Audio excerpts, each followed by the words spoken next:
bought for $420,000. We pay $1,500 a month principal only. We put zero down, and we did a 4-year term. Do the math. 4 years at $1,500 a month, your principal comes down massively.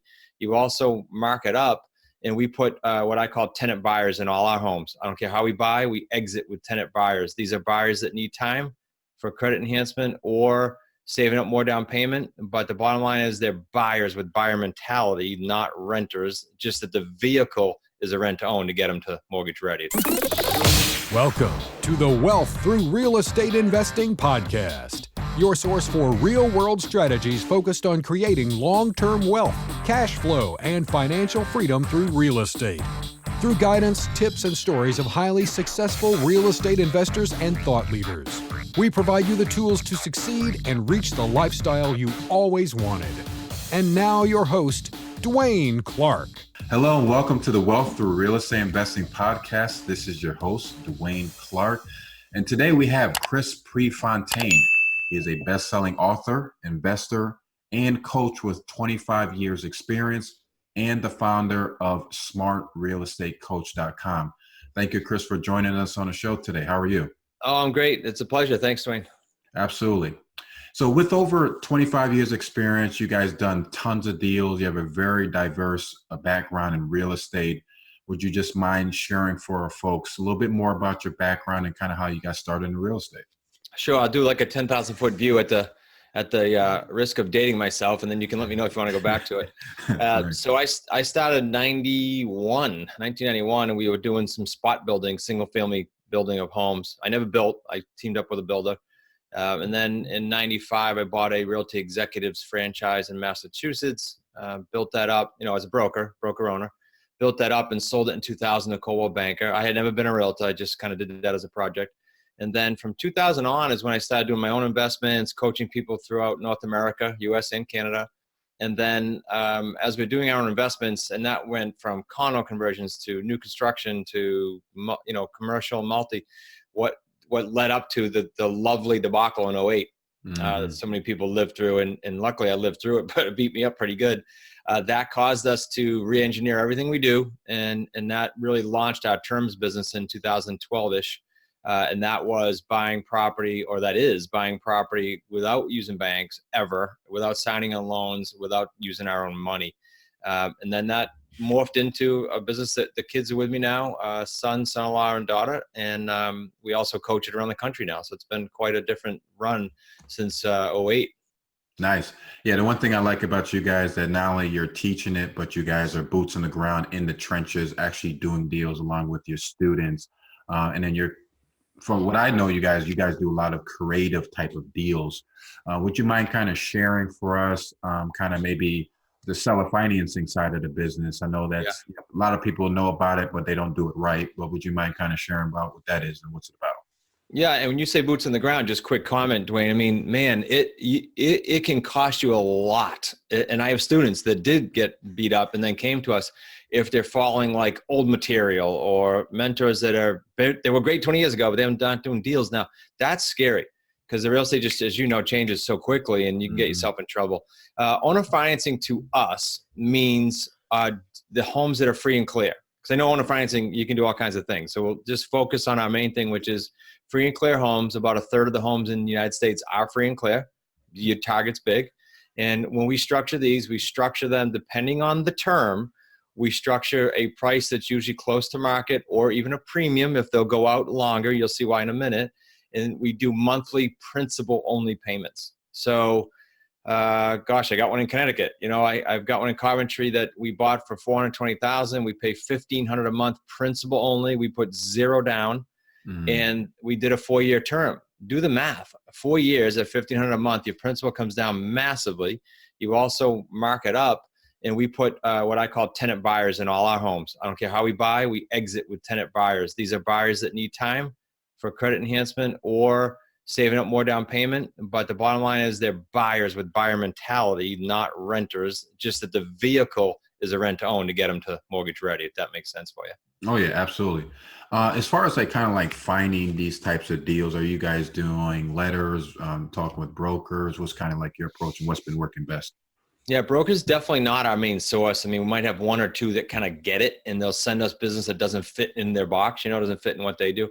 But mostly we seek out for rent by owners, for sale by owners, expired listings. In that batch, we'll run into free and clear, but we also target free and clear. The lists are easy to get. I mean, as you know, you can buy a list of anything these days. I told my wife, I said, I can find out what color socks people wear. You can buy any kind of list, Mm-hmm. So we buy those lists and we can target those with either a letter or a postcard. Or telemarketing, and we have virtual assistants that do the calls for us. So what we end up getting, Dwaine, is people that want to talk to us. They've talked to someone or they saw something and they raise their hand, so we're not wasting time at all. And then think of the nature of a free and clear house. If they needed cash out, they probably would have yanked it out, right? Mm-hmm. So when I have the discussion with the seller and I say, look, if you get your price or a premium, are you able to wait? And if they say yes, we start structuring a deal. If they say, no, I need my cash out, I got to buy a family home or something, and we're not the buyer then. It's very simple. Mm. And like I said, leading into the next question, because you can get into those deals, no cash, no credit. Kind of like what's for a person that's kind of starting out, what's kind of like the first process? I know obviously you have to reach out to the seller and stuff, but there's a lot of mechanics involved as far as kind of structuring that deal. And I know sometimes it can kind of get a little bit hairy. But is there any tips that you can offer for the listeners? I would actually, I just, all my answers, so and your listeners know, are always going to be what we do, right? I don't there's no theory here. I only tell you what I know worked, and doesn't mean everything else doesn't work. So when I started out, I didn't want to do the seller financing right away, because if you say to someone, I'm not going to give you any money, they say, Dwaine, you're my seller. I'm not going to give you any money, but I'll give you your price. I'm not going to give you anything up front. Well, you can't expect that person to transfer their property in a state that has transfer tax and pay their own transfer. I mean, you're not giving them anything. So when you first start, would that be wise to do that if you don't have any extra cash that you want to expend? No, start off with a lease purchase. That's what my tip would be for the new person. It's what I did.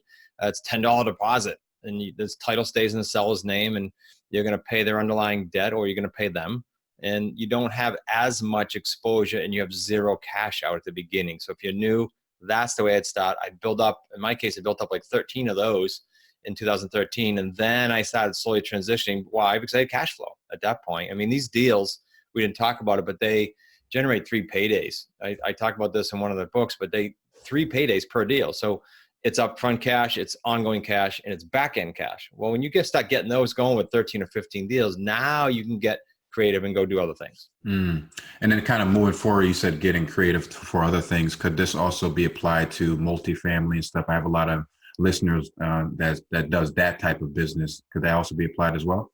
Yeah. So I was on a Canadian webinar last night, and that came up, and I said, look, to be facetious, but it's accurate. You can do these things I'm talking about with multis, with commercial, with land, with planes, with car. You do with anything, right? It's just creative financing, and it's been done for decades. So multis, even if you focus on singles, like we tend to, we on occasion will say, look, we haven't bought a multi in a while. Let's do a mailing to the multis, and we'll pick 4 to 10 units, and we'll do a mailing. And every single time we do a mailing, we buy a property. One of them, we put a 6 unit into our self-directed IRA, put a $500 deposit just to legitimize it, and in 28 months brought back 116 grand tax-free into the IRA. Well, that's pretty cool. Mm-hmm. So yes, and that was all owner financing. The guy's dad passed away. He owned it outright. He just wanted someone to take care of it. He was traveling, and you got all the money for it, and we got a great win on it. That's not a bad turnaround. Oh yeah, absolutely. On the 30 months. So yes, the short answer is, of course you can. And once you fix your cash flow, no matter what that is for you, once you fix that monthly nut, do these things in a self-directed and just parlay the profits. Yeah, that's very smart there. Kind of moving into the other, I know you said you have some properties in Connecticut, but is there any particular markets that you're targeting, or is it, is it a deal by deal basis? You kind of keep the options open? Okay. So personally, myself and my son-in-law, my son, Nick, we focus in Connecticut, Rhode Island, and Massachusetts. On occasion, we'll pop our head elsewhere if, people call us. But for the most part now, we have what we call associates. You call them partners maybe, but they're students around the country.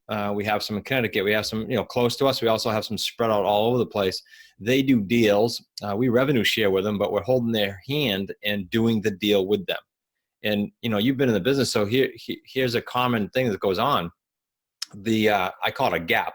The gap between the time someone takes a course or goes to a seminar and then actually does a deal is huge. And sometimes they never get to do a deal. I've had people come to me. I have several that have said, I've spent tens of thousands. 2 of them spent 6 figures before meeting us. And now they're doing deals with us. 2 of them are over $1 million, but they never did a deal before. I just don't get that. Like if you're studying, if it's not working, maybe you don't do that again. Mm-hmm.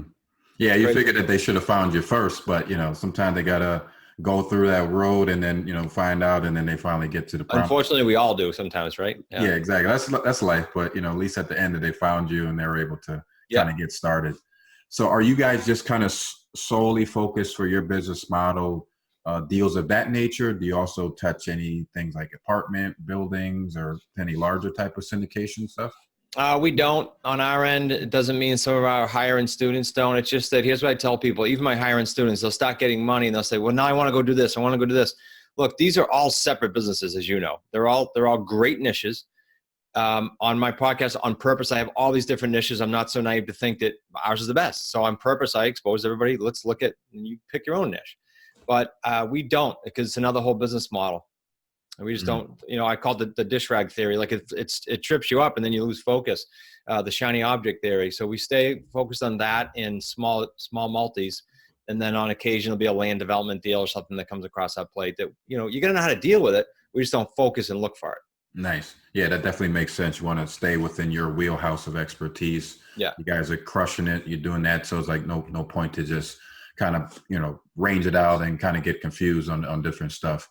As far as like kind of like you said, work with students, do you have kind of like some examples of like some students who are just really crushing it right now and are just doing some really yeah, I do. We have different levels, but I'll go from the start to all the way to the higher level. So, and I'll take the 2 extremes. So we have a program called the 90-Day Jumpstart, and these people just come in. It's kind of like an on-ramp. It's someone who's not as aggressive, perhaps, and they work with us for 90 days in a group setting on Zoom, like you and I are doing right now. And I used to tell people, look, set your expectations for 6 months, because there's just too many crazy commercials out there that say, make $1 million tomorrow, sit behind your computer. It's just nuts. So I say, look, push the expectations out to at least 6 months, and then make sure you commit for 3 years. Well, these guys are now starting to pop deals in 90 days, which is cool. And I never used to say that because I didn't see it happening in our database. And so that's cool. That a gentleman last week, he's a gym teacher. He makes $70,000 a year. He's in his 2nd month with my son-in-law, Zach, in this program. And he just structured an owner financing deal with about $83,000, all 3 paydays. That's cool. Wow. That's a game changer for this guy. And I'm so happy for him. And I'll meet him at our upcoming event here in New England. And then on the other end of the spectrum, Bill in DC. Bill's been with us, man. It'll be 2 years in December, so about 1.5 years. For about 6 months, he fought it around, just did it part-time. And then he said, geez, this got some potential. So he started working, and 1 year later, he was over $1 million in these 3 paydays, putting together about 12 different deals. That is aggressive. So he's going full-time, full-on. He's up to about 17 deals now, but he averages close to $110,000 a deal. Wow. Yeah, that's pretty cool. So guys like that people like that will be speaking at our event that we have up here in September, and love to have you there, by the way. Oh yeah, definitely. Are those guys also Northeast as well, like in your neck of the woods? Bill's in DC. That other guy's in, I think, Pennsylvania. We've got them in about 25 different states right now. Wow. Yeah, that's a nice thing, is that it's limitless. You can do this business everywhere, every state you can. So that's awesome to hear. We had just briefly mentioned about your, did you have a last one? I'm probably. Well, sorry, you asked me and I didn't answer it about markets, and I answered you just for our markets.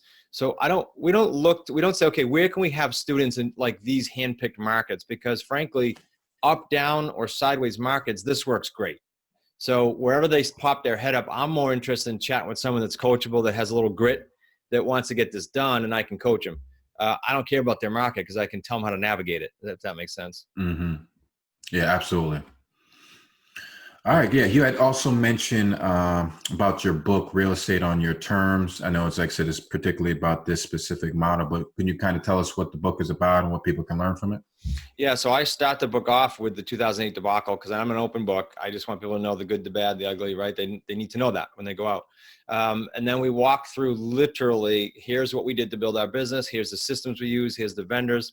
And then we talk about a whole chapter about what can go wrong, because you don't get that at a seminar. They don't want to tell you that. Dwayne, you'd find this amazing. I had a mentor. He's well known in the industry. If I said his name, and I won't to trash him, but he said to me, what are you, crazy? You telling these people walking around, you're going to scare them away. I said, if they're scared of that, they need to not do real estate, because you're setting them up to go out there with all the fluff and get their head beat in. And so we talk about that in the book. I want them to know the good, the bad, and the ugly, like I said. And then we feature some of the students because I want them to know reality. So it's pretty simple, but it does lay everything out. And then my son-in-law, my son, and myself just came out with a bestseller in May, a couple months ago, called The New Rules of Real Estate. And that does mix more niches: apartment buildings, tax liens, our niche, Dr. Joe Vitale on the mindset stuff. It's quite a diverse book. So they're both cool books, depending on where you are in your career. Nice. Yeah, I mentioned just a little bit about mindset. So like, how important is the mindset? Because it's really just, real estate is a skill set. You learn it, you're able to apply it. The more confidence you have through experience or learning from others. Can you kind of touch on a little bit about the mindset and the importance of that? Yeah, I think there's two things that are as important as skill sets, because we can teach people skill sets, right? Anyone, literally. Then what gets in the way is what's between their ears, always. That's what determines how soon or late they're going to get blooming. And so I think it's super important. We created a program with Dr. Joe Vitale. His name's well known. I'm assuming your listeners know him. Mm-hmm. It's called the 31-Day Billionaire. He spoke at our event, and then we took it and we said, let's have someone be able to just for 2 to 8 minutes a day, that's it. Go on and watch a quick video for 31 days straight. Now, they're not going to be a billionaire, but the point is it's all mindset around that. And I think it's super important. We, as a team, have trimester goals to make sure outside of real estate, we all are doing what we call specialized training. And usually that's mindset stuff. And so we challenge each other to reach out and do that and grab mentors. And so we're always inserting ourselves into that. We teach, again, what we do only, Mm-hmm. Absolutely. Yeah. You mentioned that you're working with family. That's always good to kind of, families together. It's like, how big is your team? I know you mentioned Joe and, a couple others. Okay, so with on the buying and selling now, that's run primarily by Zach, my son-in-law, and Nick, my son. So Zach handles the buying the properties, Nick handles he's the buyer specialist. He gets them sold with tenant buyers, and then they have a part-time assistant. On the coaching side, they're obviously involved in that because their roles there and my role translates right into the students. We do the same thing with them. And then we have bookkeeper, we have Lauren in client services, and another assistant. So we've got about 7 of us right now, counting virtual assistants. Nice. That's still a pretty tight team. Yeah, definitely. Yeah, and then like I said, you guys getting a lot of stuff done, and you're running all the different programs and stuff. For like kind of like the different programs, kind of like will be the first step for people. I know that you can start with the book, maybe get a course, or maybe go to coaching. How important was coaching and mentoring to you in your development? And is that something that some people should consider jumping in from the get-go? Okay, so I'll answer my part first because that's easy. I've had mentors or coaches in some capacity since college. Maybe even touch earlier than that, because success leaves clues. I mean, why go recreate the wheel? There's people have stumbled, people have succeeded. Go ask them how they did it. Mm-hmm. Here's what I say, Dwaine, and then I'll answer the question about the audience. I say, look, find a niche you like, whatever it is. It doesn't matter. Then find someone in the niche that's doing that still and doing it well, and where in the lifestyle too, not just the deals, is where you want to be. And then follow them with blinders on for 3 years. Now, that sounds easy, but people get in after 90 days. If the money's not coming out of the faucet, they start to doubt themselves. No, 3 years. And if you do what they say for 3 years, you'll have a phenomenal experience. I'm talking about any business, restaurant business, real estate, right? Anything. As far as your audience and what step would be next if they were new, I say investigate free first, right? The book, I'm going to let them have it free on you because they say they're on your show, and I'll pay for shipping. So that's free. We have a free webinar that goes about 50 minutes. That's the one I said I did for Canadians last night. It's free. So go on it. If you can deal with listening to me and for 50 more minutes, then go through that. And then after you do those things, if you say, yeah, it's something that's cool, I want to look further, great. Then there is a course that's under $1,000. There's things you can look into that's not going to cost you an arm and a leg. But by that point, you'll know you're interested. And then I don't know if someone can get on a plane or if they're in New England, but we have an annual event in September in Newport, Rhode Island. And everybody in that room would have gone through the course. So it's a pretty cool room. It's not like, what are we doing here? They all know our niche, and they're there to learn more. And we have some incredible speakers. I don't know if your audience has heard or seen, rather, the Moody Rudy, the football. Yeah. Okay, well, the real Rudy Rudiger is our keynote speaker this year. He's like 72 years old and quite a story. Not just a movie. He's got 3 other stories that are just amazing, mind-boggling. So he'll be there. I mean, come see him, Awesome. So I always ask this question for successful entrepreneurs, as far as kind of like how they structure their day, their morning routine. I know you have multi-layered levels of your businesses, and you're doing so Yeah. much stuff. It's like, how do you handle it all, and but continue to grow? So could you share for us kind of like some insight of what you do? Yeah, good flow there, by the way, when you ask that, because that's like this after mindset. Okay, now you got to keep it together, right? Yeah, exactly. Okay, so a couple things that we do morning routine wise, or I do. I can't speak for the kids, although they're similar. I'm either working out or practicing yoga or meditation, one of those or a combination of two of those every morning, maybe with one exception a week. Because if I don't, the day just doesn't start right. So this morning, the day we're talking, I'm a little bit of a nut when I do my workout days. I'm up around 3:30, so I ran today, or I'll go to the gym.